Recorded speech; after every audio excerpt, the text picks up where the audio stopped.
All right, we can go ahead and get started. I want to welcome everyone to the University of New Mexico Law and Mental Health Didactic Series. This series is hosted by the University of New Mexico Department of Psychiatry and Behavioral Sciences and the New Mexico Behavioral Health Services Division. We're glad to have you all here joining us today. My name is Julie Bravko. I'm an assistant clinical professor in the Department of Psychiatry and Behavioral Sciences. So next week, we have Dr. James Knoll presenting analysis of motive. For our talk today, please ask your questions in the Q&A anytime you feel comfortable. Just know we're probably not going to get to them until the end. As always, I try to get to as many of your questions as possible, but please forgive me ahead of time if I can't get to yours. For those of you who want CEs but are on a tight schedule, you do have to stay for the full hour today, but you don't have to stay longer than that. So again, we might be staying on longer to address questions, but for the CEs, if you need to jump off right at the hour, that's perfectly fine. For those of you who want the CMEs, you want to go to the sign in the chat right now. For those of you that want the APA CEs, you're going to wait to the last 5 minutes of the talk today. In the same place in the chat box, we will be posting a link. You're going to want to click on that, fill out the survey, and then print, save, screenshot, do whatever you need to in terms of saving a copy of your CE certificate, because we don't send those out. I think that's it for announcements. I'd like to now introduce to you our speaker for today, Dr. David Thompson. Dr. Thompson received his diplomate in forensic psychology in 2007 and has been in full-time private practice since 2015. Prior to that, he served in a variety of roles, including as the clinical administrator for one of the largest private child care institutions in Louisiana, where he managed treatment programs for delinquent and emotionally disturbed children. He worked as the program director for a multidisciplinary hospital and neurological rehabilitation center. He's worked as a consulting psychologist, interim director, and then deputy director for the Walworth County Department of Health and Human Services. Dr. Thompson's private practice is called Clinical Psychology Associates, and it was opened in 1991. When he's not actively engaged in professional affairs, Dr. Thompson plays with his grandchildren, makes goat cheese, and raises hogs, cattle, chickens, and dairy goats on his hobby farm. I also want to add that Dr. Thompson is extremely generous with his time. He tells entertaining stories, and if you ever have the chance to share a beer with him, don't pass it up. Dr. Thompson, thank you so much for supporting our series and for being a repeat presenter for us. On behalf of the University of New Mexico, I'm truly honored to welcome you back to our series, and I want you to know that we're grateful for your time and expertise. I'm now going to turn it over to you. Thank you very much, Julie. I appreciate it. Let's see if I can, oh, here we go. We covered this, and I think we've talked about the continuing education as well. I need to let you know that I don't have any financial arrangements in this or financial benefits. The views expressed are mine and not necessarily the positions of other people, although perhaps they should be. So having said all that, I want to talk a little bit today about just some advanced concepts in child forensic interviewing. I want to let you know right up front that this is not going to be a real heavily kind of researchy discussion. We'll talk a little bit about some of the research out there, but primarily what I'd like to do today is just talk about some things that I have encountered in my forensic practice related to child forensic interviewing and testimony. I'm sure that many of you out there testify on a regular basis. For those of you that don't, you may well be the defense attorneys or the prosecuting attorneys who prepare questions and do direct and cross-examination of individuals.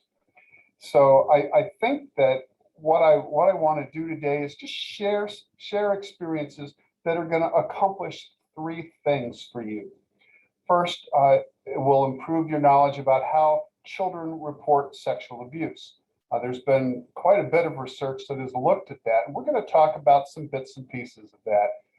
And in particular, the reason that put this as a learning objective is that when I was asked to do this presentation, I was thinking about, well, what in the world might people want to hear? What would be relevant and useful for them in a forensic practice or a legal practice for that matter? So I thought, well, these are the kind of questions that I get on a regular basis when I testify. So let's talk about how children report sexual abuse. So that'll be one area that we talk about. And I hope that when we finish today, you leave with an improved ability to at least discuss some of the relevant literature and relevant concepts in this area. And then the other issue is, well, what do you, how do you get this testimony in? Or conversely, how do you keep this testimony out if you're a person who doesn't want it in? So we're going to talk a little bit about that. I will share some experience and provide you with information based on some of that experience in testifying for cases that involve issues related to memory and child forensic interviewing. And then, of course, it's very important to not just understand the various challenges that can be brought and how to cope with them, but how do you actually work with the attorney that is calling you on this in order to overcome any legal challenges that you may wish to overcome, or how to bring legal challenges if that's what you'd want, if that's what you would like to do. So we're going to try to cover those three areas today. I'm going to do my best also to leave enough time in the actual presentation hour to answer at least a few questions, and I'll be happy to stay over a little bit past the hour. Before we jump into things, I think that it's important to just mention some cultural considerations. I'm not going to dwell on these, but I will point out that these are issues that one needs to consider when one is reviewing a child forensic interview and anticipating one's testimony related to such reviews. There are many cultural considerations out there.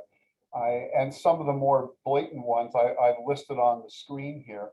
These are just things that you will need to discuss with the attorney as they arise. But it's important for you as a potential witness or an attorney to understand that these may be factors that relate to how children disclose.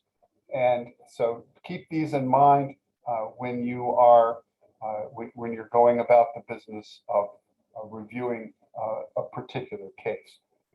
I'm not going to dwell on these today, however.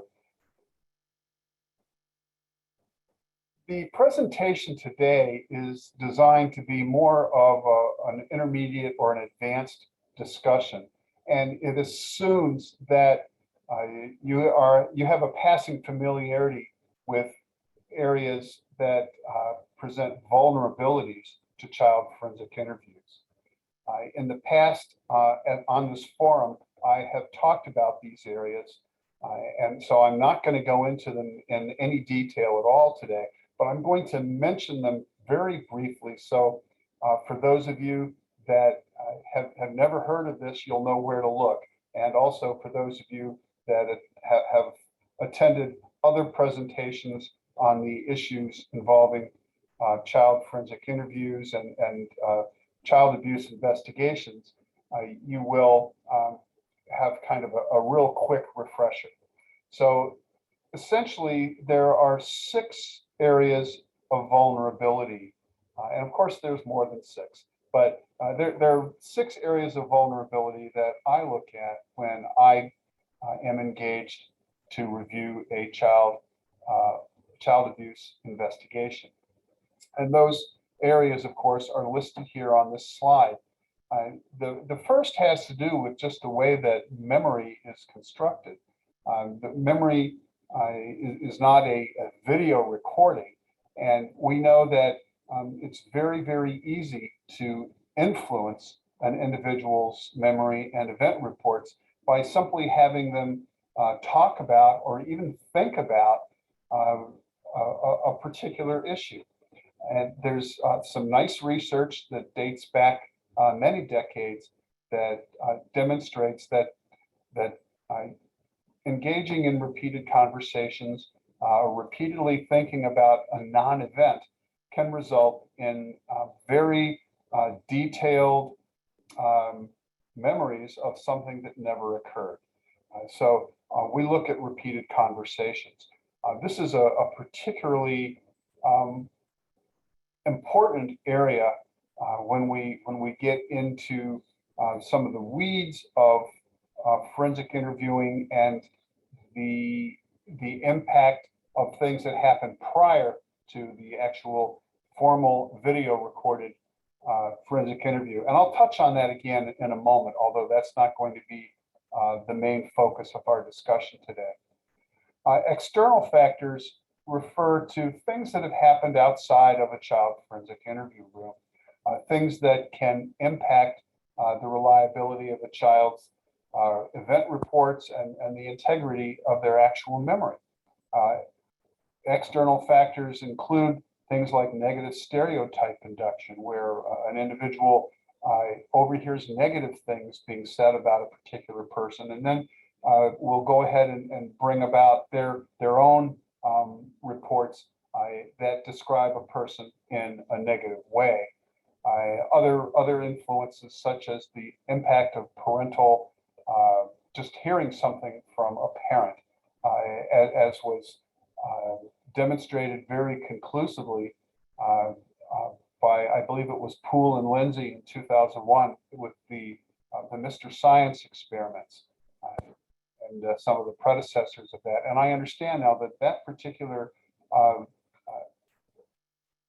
paradigm has been replicated in numerous developmental psychology laboratories across the world. It's, I guess, almost what we might consider in psychology to be, settled law, although nothing is ever settled, I guess, in psychology.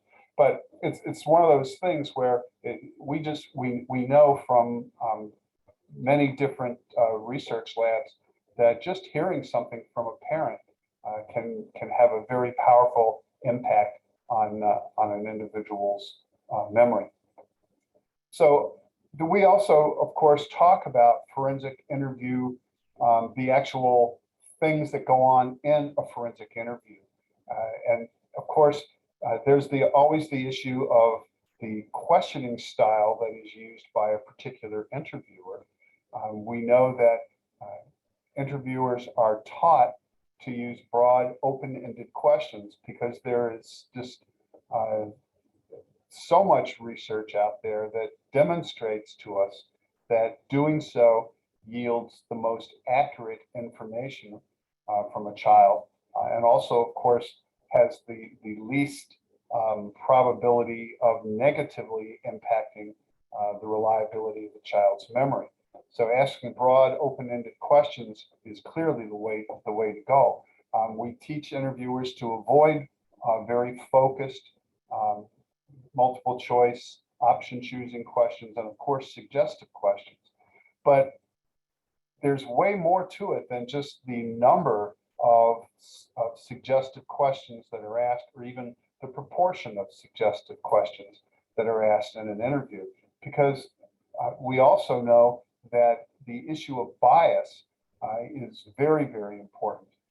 So an interviewer who comes in with a preconceived notion about what is really happening and what needs to be told during the interview is very likely to elicit information that's consistent with their bias. They tend to ignore information that from a child that might not support their preconceived notion, or they might even they'll discount it or ignore it or explain it away some way, and they will also tend to pay more attention to information that might support that preconceived notion.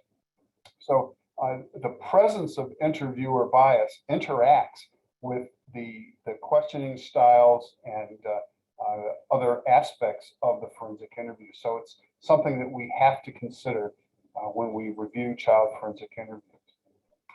We know that therapy can be very effective for children. Those of us that are out there that provide treatment services to children, particularly children who have experienced traumatic events, know that there are several validated evidence-based treatment approaches to assist children who have experienced traumatic events. Some of those, for example, would be trauma-focused cognitive behavioral therapy, or TFCBT.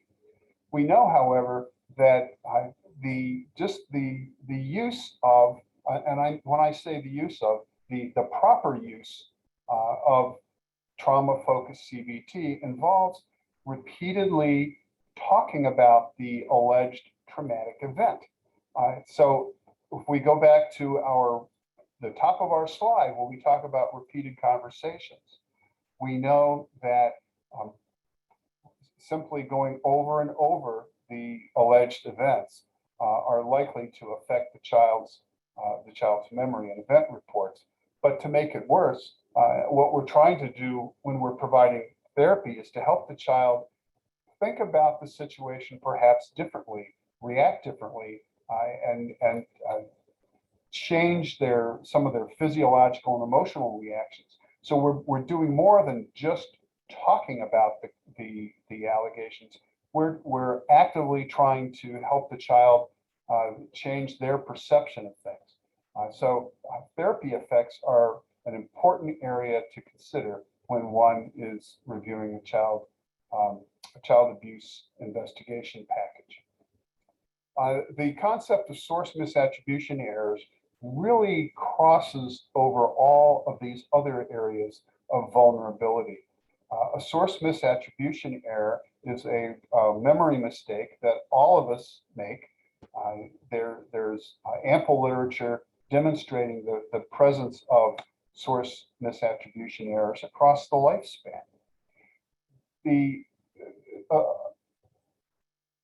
source misattribution error really occurs when a particular individual recalls something that has occurred or something that they have in their memory, but they fail to accurately identify the source of that memory. So, for example, we know that a parent reading a story to a child that contains both accurate information and misinformation about an event or a series of events that the child has experienced, that in and of itself is sufficient to create a memory for an event that never occurred. And that's an example of a source misattribution error on the part of the child.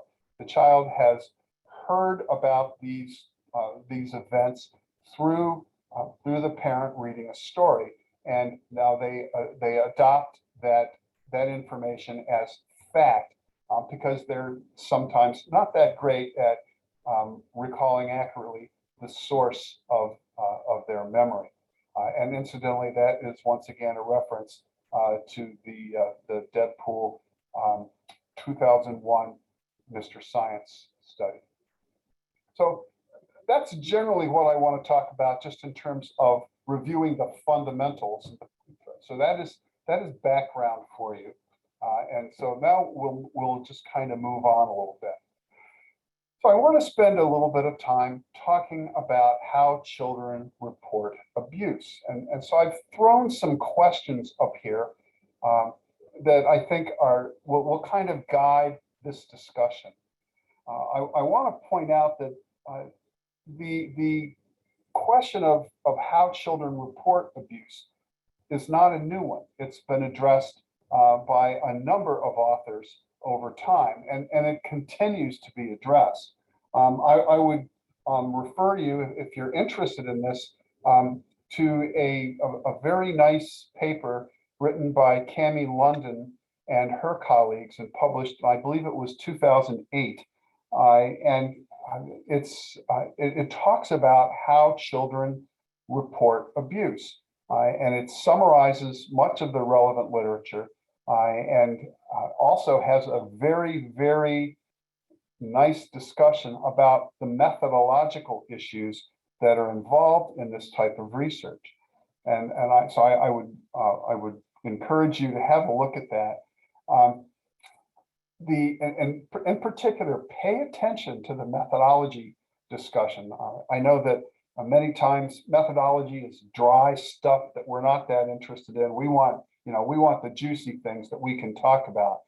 But one of the things that Dr. London and her colleagues talk about in that paper is the way that we investigate, or the way that we research how children disclose abuse.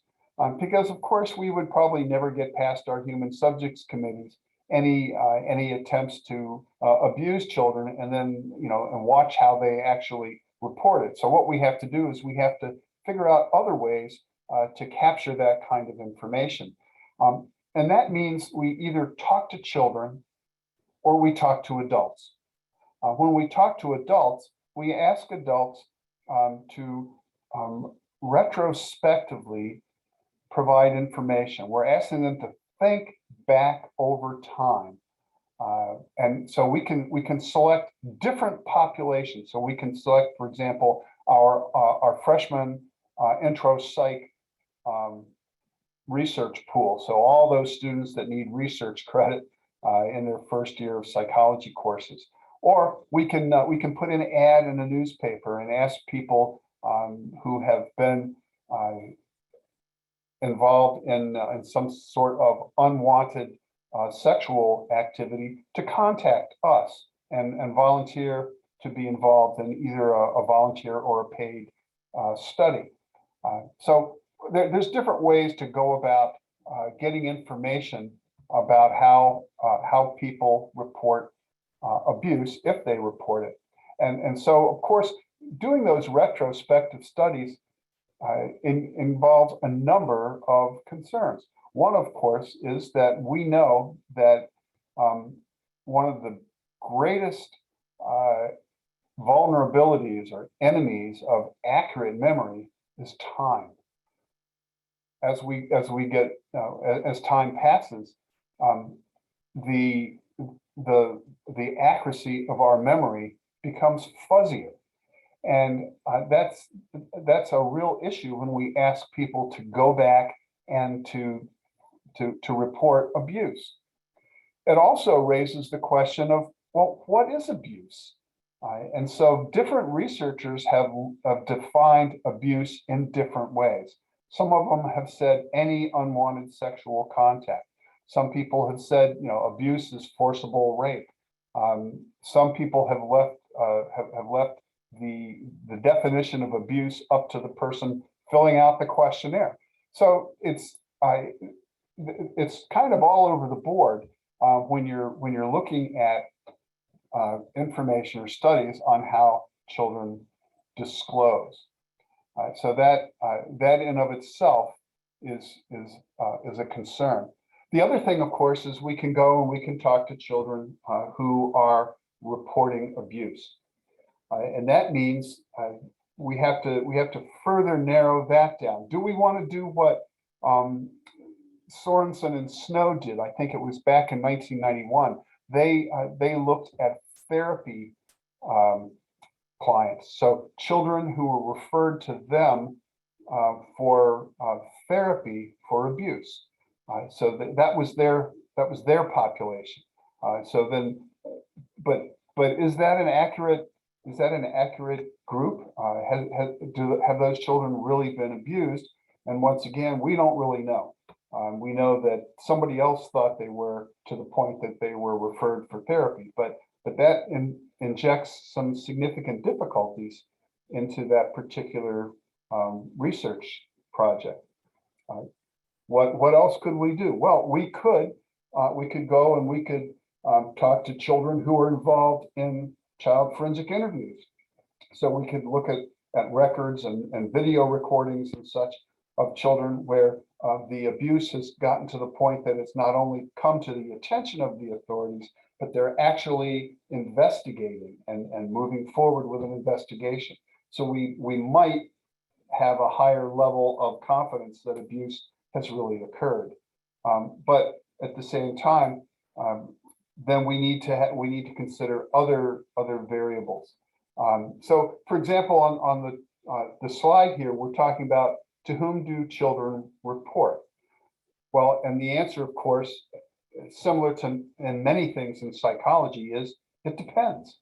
It depends on a number of things, including perhaps the age of the child.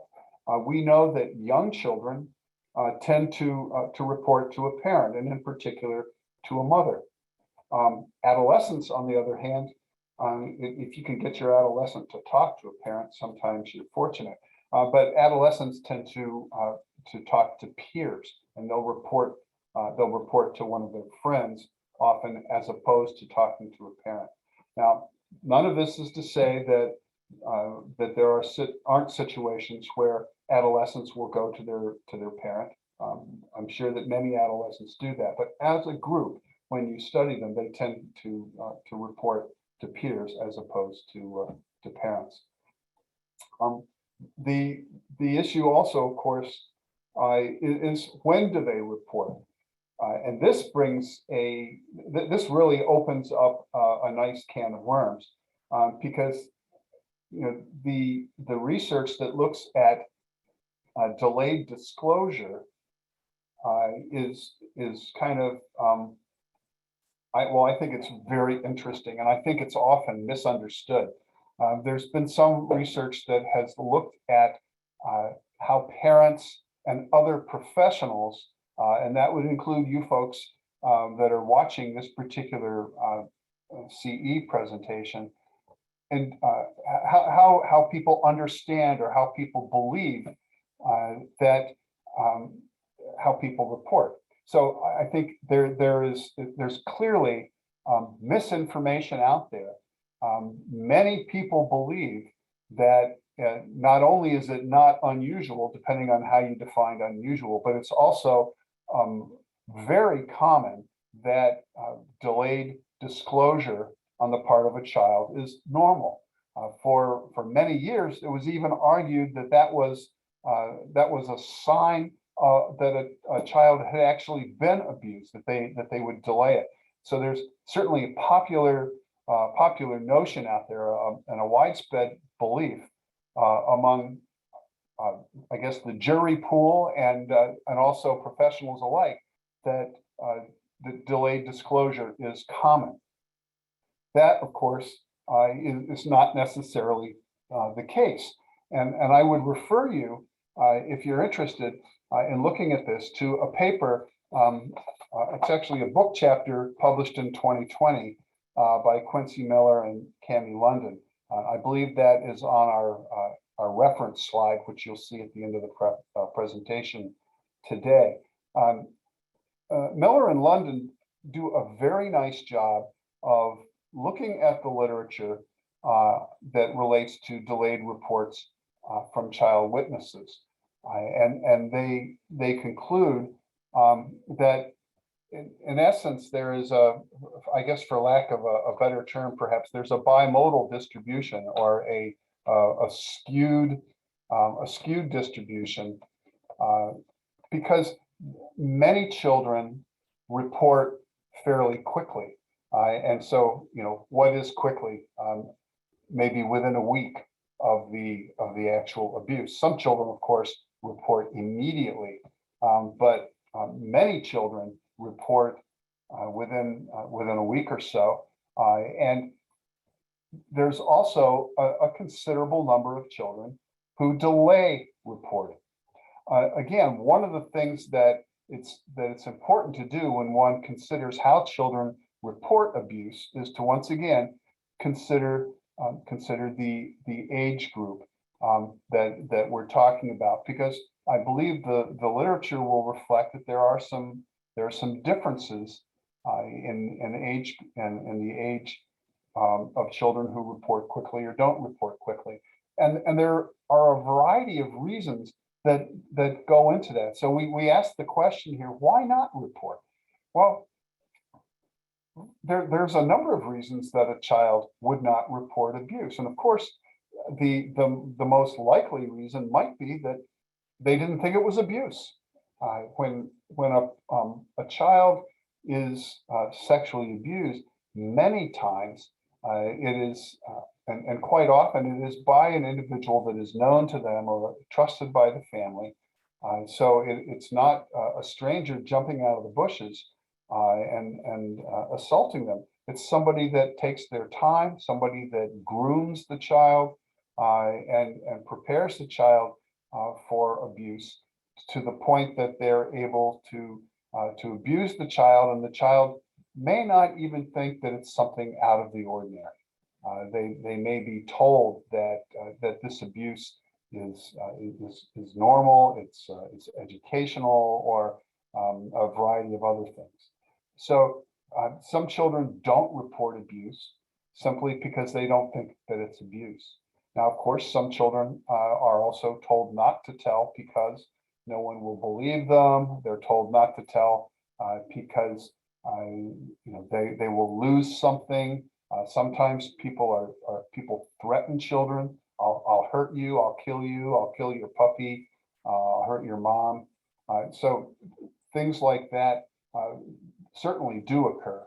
But in many situations, children simply don't recognize that they've been abused. So there are reasons when it comes to children to not report. There are also reasons that adolescents don't report. There's a somewhat limited literature in the area of reluctant reporting. And I know that that's a focus right now of a number of research projects, particularly in Israel and with the NICHD research group. They've looked over the last at least 5 years and perhaps longer than that at the issue of reluctant reporting.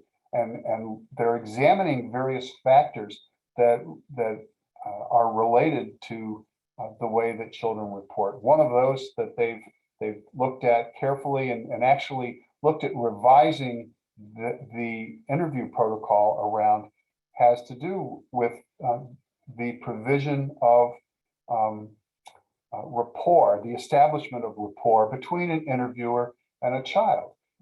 They've concluded that it's very important, of course, to have good rapport to the point that perhaps if you have a reluctant reporter and the rapport isn't there, that perhaps you might even discontinue the interview and come back on another day and try again after you've had some other opportunities perhaps to establish rapport with the child. The issue of rapport is very, very important. It's also very important when it comes to interviewing adolescents. Adolescents may have completely different reasons not to report abuse as compared with younger children.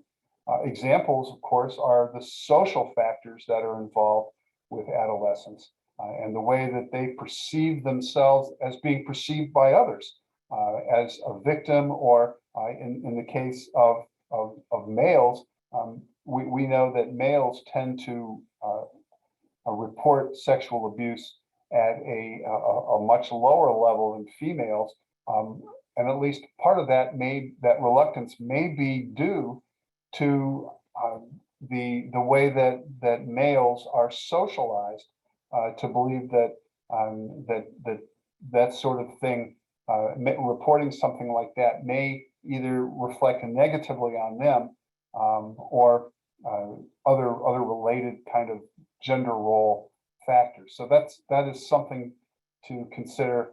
Just when you say why not report, well, think about the age of the individual and think about the implications, or that individual's perception of the implications for making a report. Other issues about there are other issues about not reporting, and there have been a number of papers that have talked about children's reports for why they chose not to make reports. And there are two issues here. One of those, I think, relates back to our earlier discussion today of how you conduct retrospective research.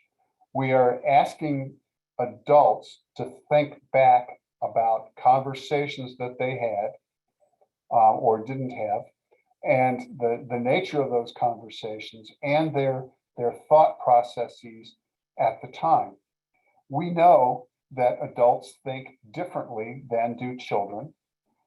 So asking an adult to give the adult perspective on why they did not make a report at a certain at a younger age injects that error into the discussion.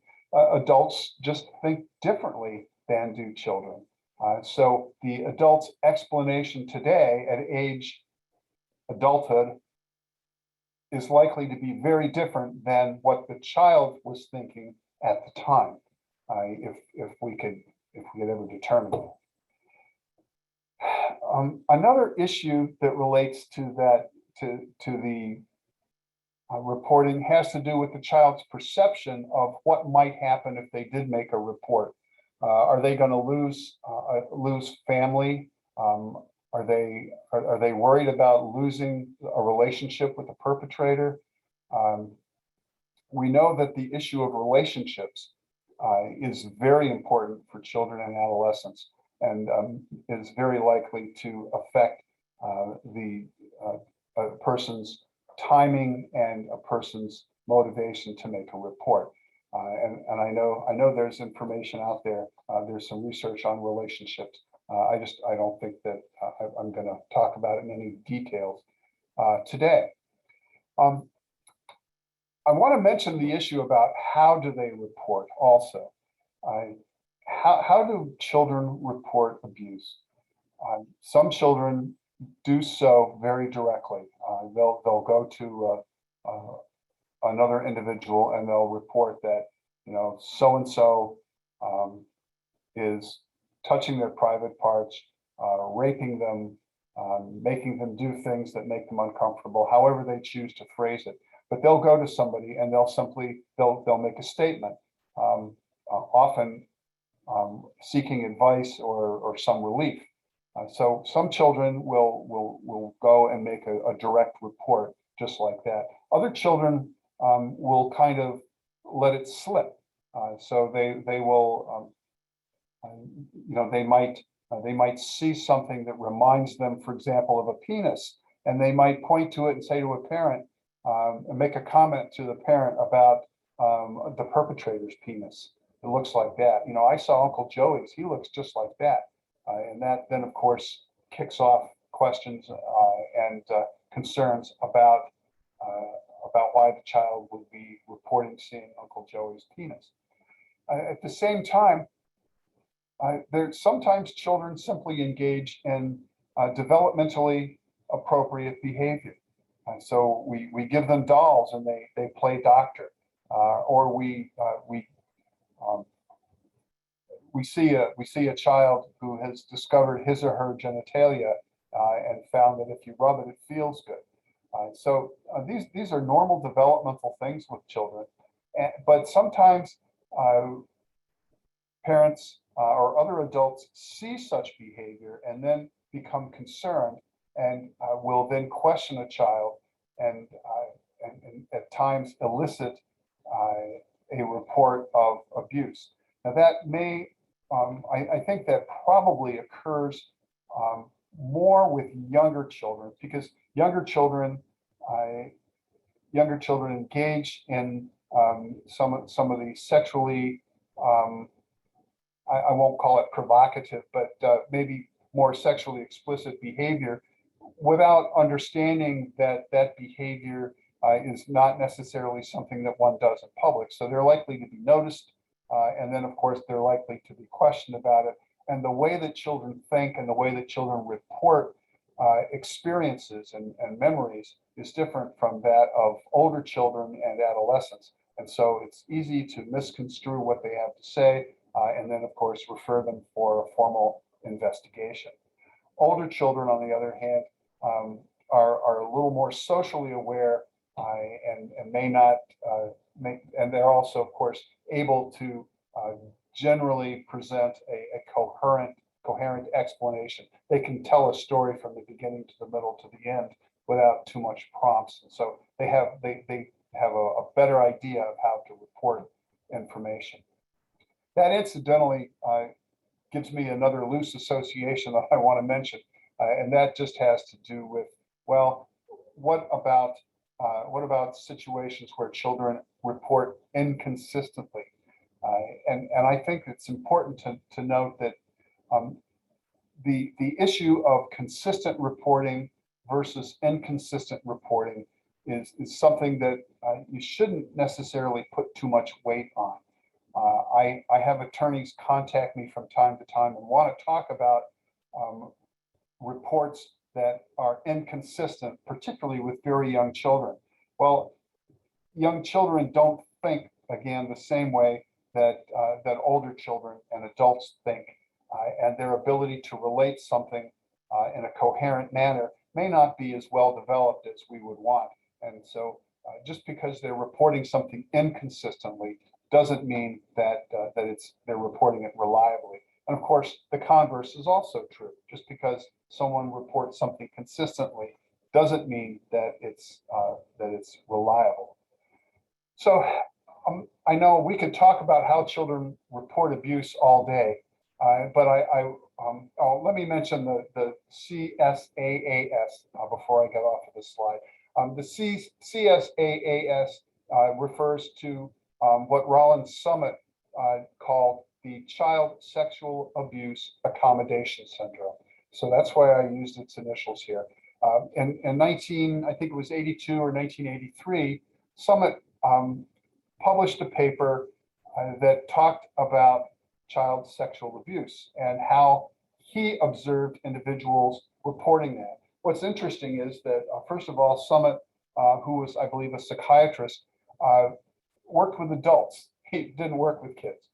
So he was talking about how his understanding, based on his observation of the adults that he worked with, reported child abuse. And he said that there were basically five steps that involved reporting it and taking it back, and sometimes going on and reporting it again. And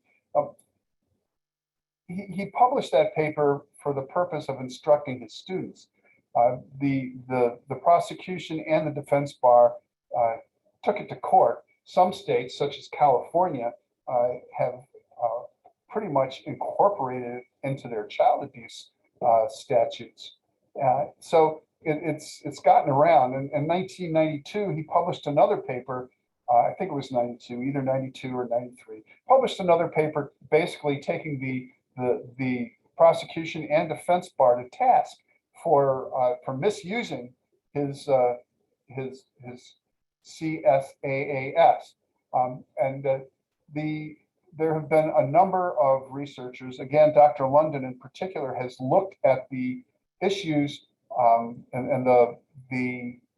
what you would expect to see if the child sexual abuse accommodation syndrome was real, and has provided very detailed and I think very adequate critiques about that, as have a number of other researchers.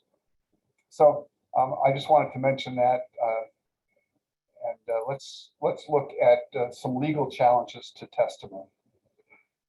So there's a number of different ways that testimony is reviewed and allowed when it comes to experts. So there are two primary areas that I want to mention, and the first, of course, are Frye states. Frye was a 1923 federal court case that basically said that expert testimony is going to be admitted if it's generally accepted in the field. So if it's something that most most psychologists, for example, in a particular area would accept as true, then well, it's in. Simple as that. Well, that lasted for quite a while, but back in, I think it was 1991 or 1993, I can never get it straight.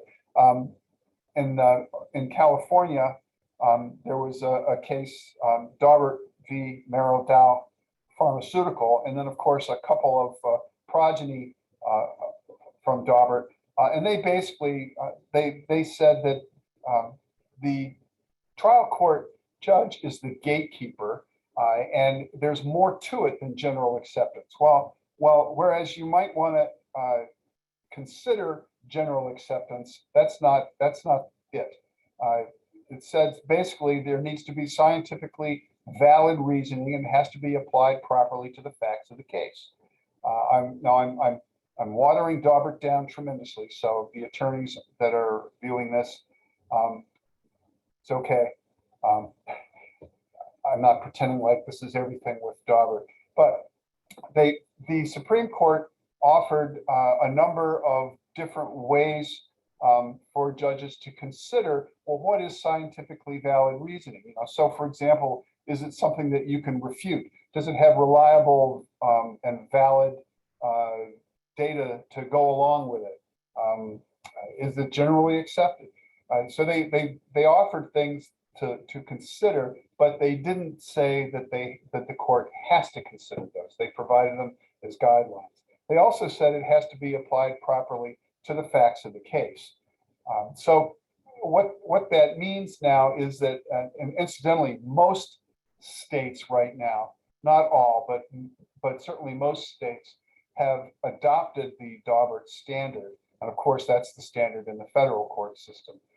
So you can look at your own state statutes to look at how you're allowed to bring in or keep out expert testimony.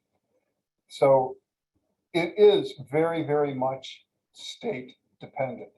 So when we talk about these legal challenges to testimony, you're going to have to understand your own local, your state, your jurisdiction's rules. But they're probably either Fry or some general variation of Fry or Daubert. So there are things that I see when it comes to what's going on in terms of legal challenges. I get a legal challenge almost every time I testify. So I've been through, I don't know how many Daubert hearings, but a lot.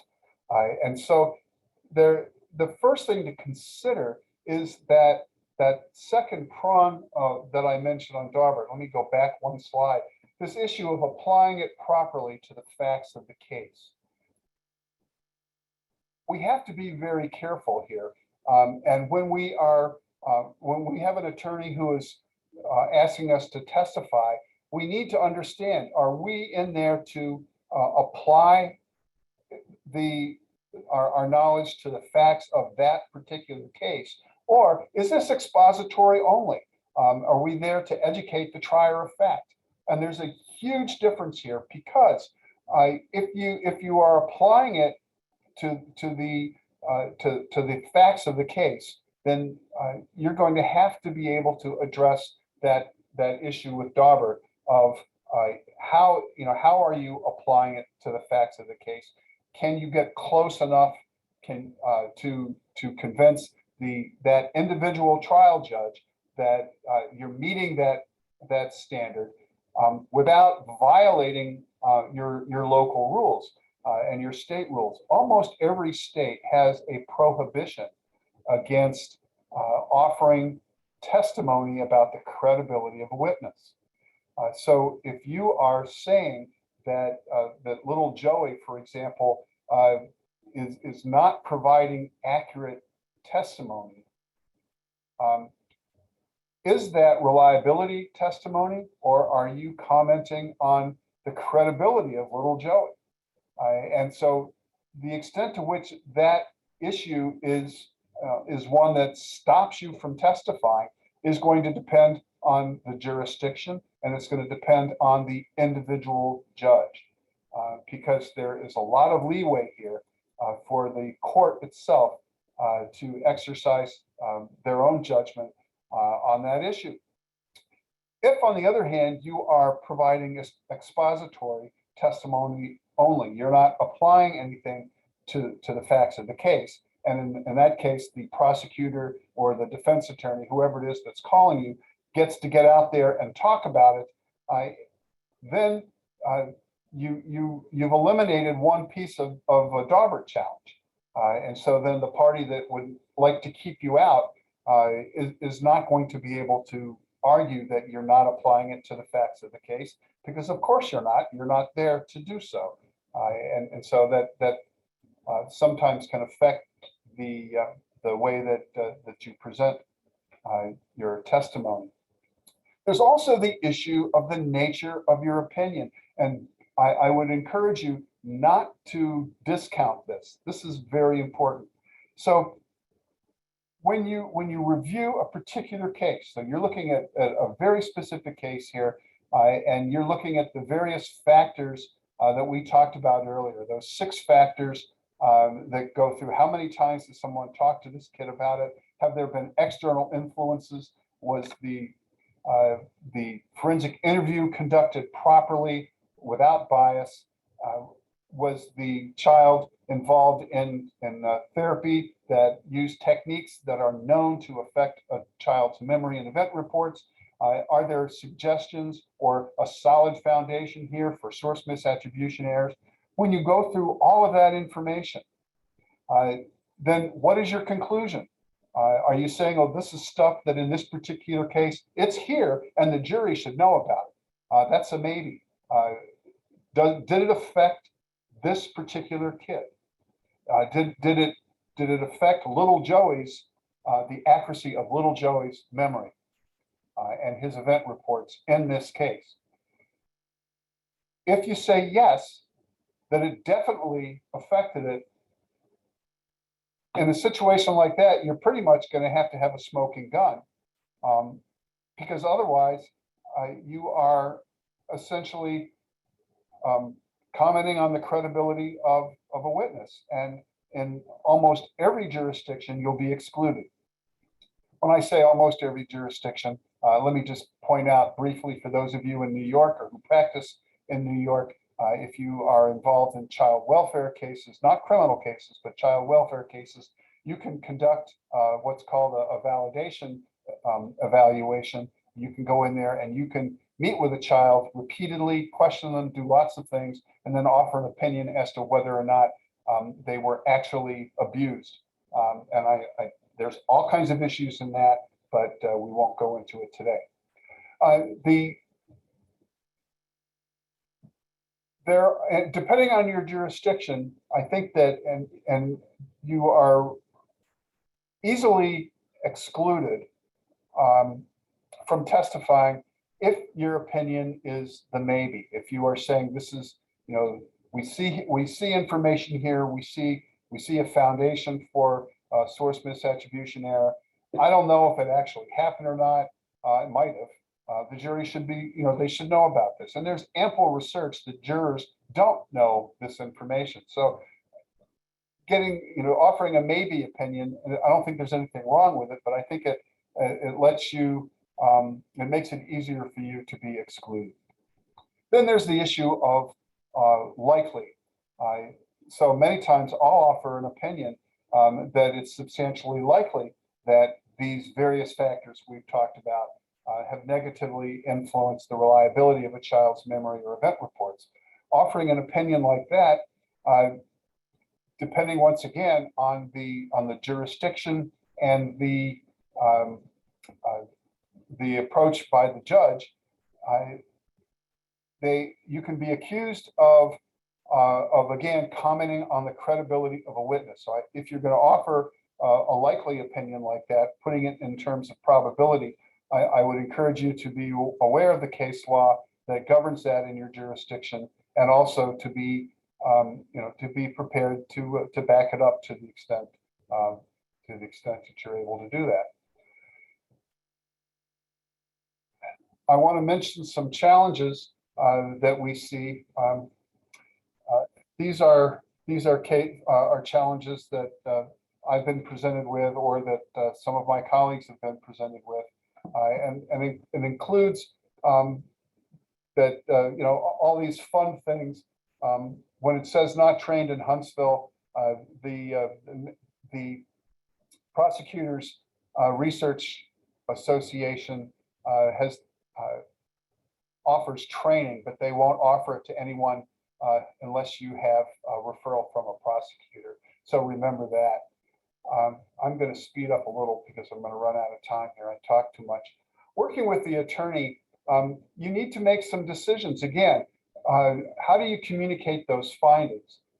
If you don't write a report, it's important to have for you to be the one that writes, or at least reviews, the summary of expert testimony that is put in there. And again, we've talked about the strength of opinion and the nature of your testimony.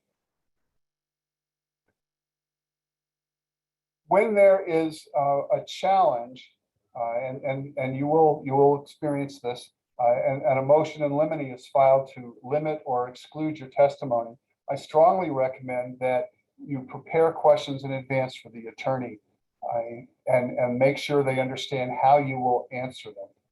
I think that it's important, if there are weaknesses in your case, in your presentation, and there almost always are, address those on direct with the attorney, because that gives you an opportunity to explain them. If you are provided with a competent cross-examination, you're not going to have the opportunity to explain anything. So make sure that you address these weaknesses on direct, and have the attorney ready to come back on redirect to the extent necessary to address any specific issues that might come up. I want to mention that when we talked about going back a couple of slides here, let me back up. We talked a little bit about the applying your information to a case or providing expository testimony. An attorney here in Wisconsin, Mike Cicchini, has written a very, very nice law review article. He published this in 2021 in the University of Illinois Law Review. And the citation for that is on the last slide of this presentation. I strongly encourage you to read this, regardless of what state you're in, whether you're in a Daubert state or a Frye state. It is a very it's a very defense-oriented paper, or a law review article, but it's very, very good, and it applies to both the defense and, quite frankly, I think the prosecution case. And he presents various strategies for keeping information out or getting information in. And Mike's a brilliant guy. And incidentally, if you really want to have a little fun, he also, in that particular paper, he cites another law review article he did that looks at the appellate record. He focused on Wisconsin, looking to see how when issues related to expert testimony being allowed or excluded go up on appeal, how many times the prosecution wins and how many times the defense wins. And if I recall correctly, it was 134-0 for the government. So that tells you that these are not issues to wait to address on appeal. They need to be a part of the trial's strategy for the attorney. So get this article. It's available as an easy download. Read it, and we'll take it from there. So I'm gonna wrap things up and take questions. And if you have other questions later on, feel free to shoot me an email. My email is here, dthompson@clinicpsych.com, and I'll do my best to respond. All right, let's see here.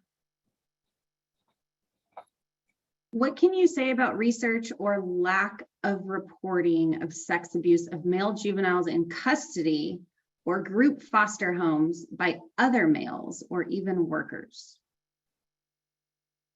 Wow, that's pretty specific. Uh, um, I can't say much because I'm not intimately familiar with literature in that area. Um, I can tell you that uh, over the last probably 30 years, we had an increased awareness that sexual abuse occurs. We have known that sexual abuse can occur male on male in group homes and foster care situations. But quite frankly, I personally am not aware of any systematic research that's looked at that. If there is any, I would love to be aware of it, though. Do you think therapy effects such as in trauma-focused CBT also apply to adult clients? How might that apply to adults that are interviewed repeatedly, like 3 or more times? The issue of source misattribution errors, which is kind of where the issue of multiple interviews goes back to, the concept of source misattribution errors crosses the lifespan. I would see no reason why that would not affect adults as well as children. And we know when you look at some of the eyewitness literature, for example, the Lost in the Mall studies by Elizabeth Loftus provide a basis in research for that assumption. There was a paper published in Psych Bulletin, I think it was in 1972 or 1973 by Johnson and Trudy and a third author, I can't remember the name. If you email me, I'll send you the paper. But that paper also talks about the concept of source misattribution, and they apply it across the lifespan. So in the Poole and Lindsay or Mr. Science reference that you alluded to, as well as replication studies, they used a one-time familiar and plausible event with a stranger. The parental influence included misinformation over multiple sessions that led to a child adopting false memory. How are these findings relevant for when a child is exposed to multiple incidents of an unfamiliar or implausible event with a known or trusted person, like in sexual abuse? Well, that's a really complicated question. And first of all, one of the questionnaire mentioned implausible, and I want to mention that there's some pretty good research out there that looks at issues related to plausibility. So it depends on who is thinking about the plausibility. You know, is this plausibility from our perspective, or is this plausibility from the child's perspective? And that is going to involve other factors such as age. There's a study, I think it was Otgar and colleagues in 2009 who actually looked at providing false prevalence information to children, and they were able to, based on false prevalence, have children report highly unusual and perhaps implausible events, such as being abducted by a UFO.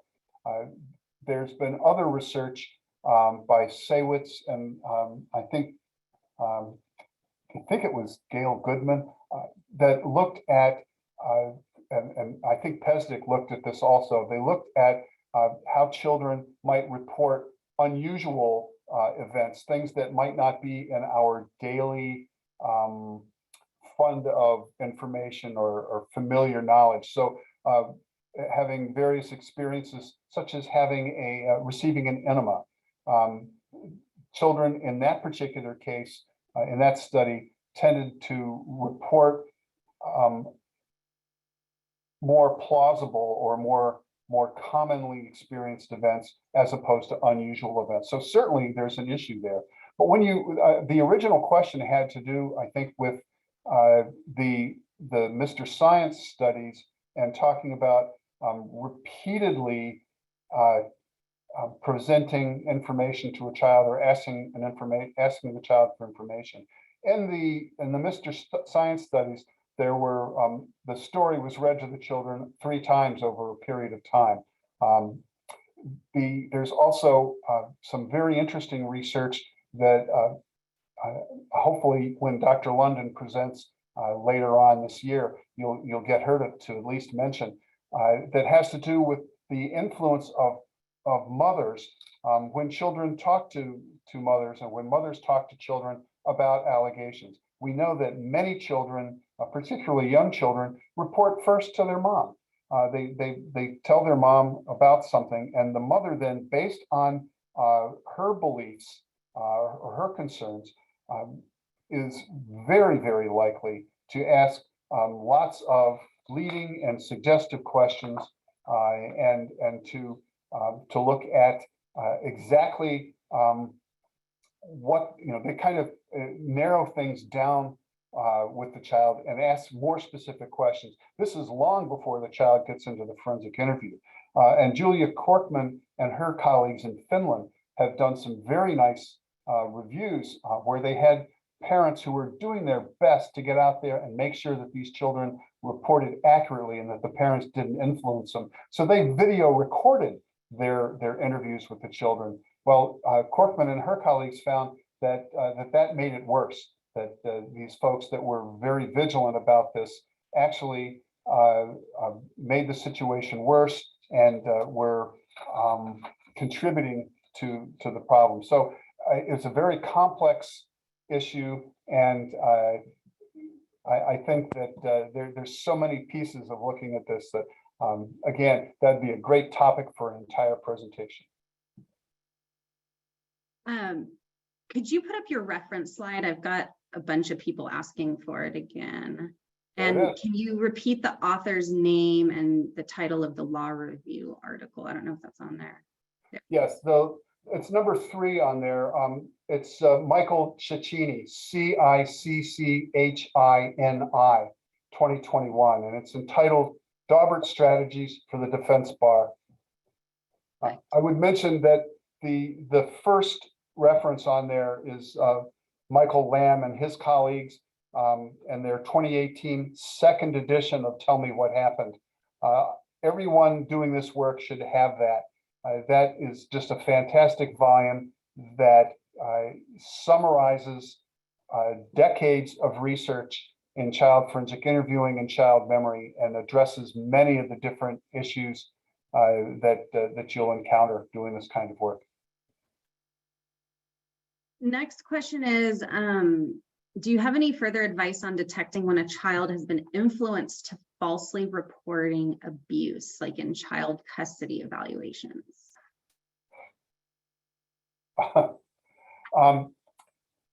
The Secret Service is pretty good at predicting some things, in particular violence and threats. The psychologists, social workers, psychiatrists, police officers, and other investigators aren't. There's not a particular trick. There's not. So the bottom line is no. I don't have any suggestions on how to better do that. I wish I did. While suggestive questioning should be avoided, does it always lead to inaccurate information? And similarly, if a child gets some details inaccurate, does that mean that the other information provided is also inaccurate? Suggestive questions don't always lead to inaccurate information. The research, however, tells us, and by the way, this research is summarized in Lamb and others' 2018 book. It tells us very clearly that when we ask suggestive questions, we can get more information, but the accuracy of that information is decreased, and sometimes it's completely inaccurate. So the question is to I guess, quote, Dirty Harry, Are you feeling lucky?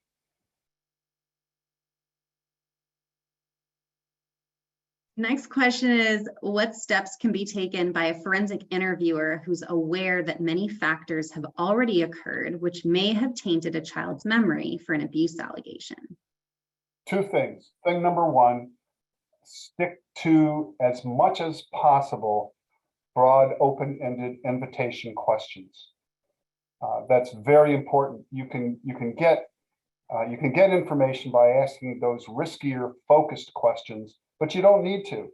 You can generally phrase those as broad, open-ended questions and get the information that way. So that's number one. Number two, consider and test alternative hypotheses. You can ask a child to talk to you about other people that the child has talked to about this, particularly when you know that the child has brought that up to other people. So by testing those alternative hypotheses, first of all, you keep an open mind, and second of all, you increase the chances of getting good information from a child who is able to demonstrate either that their ability to do source identification and their source monitoring is pretty good, as opposed to a child whose ability to do source monitoring is not good. So you obtain additional information there that informs your opinion about either increased or decreased reliability. Next person wants to know if you could define a suggestive question. Suggestive question generally gives the person the answer. So suggestive questions, an example of a suggestive question might be, he had on a blue shirt, didn't he? So that's giving the child the answer. However, when you code child forensic interviews, the coding manual talks about other things, other aspects of questioning that are coded as suggestive. So for example, an interviewer who is misquoting a child earlier, that also is coded as suggestive. All right, Dr. Thompson, thank you. We really, really appreciate it, as always. This was great. Well, thank you for the invitation.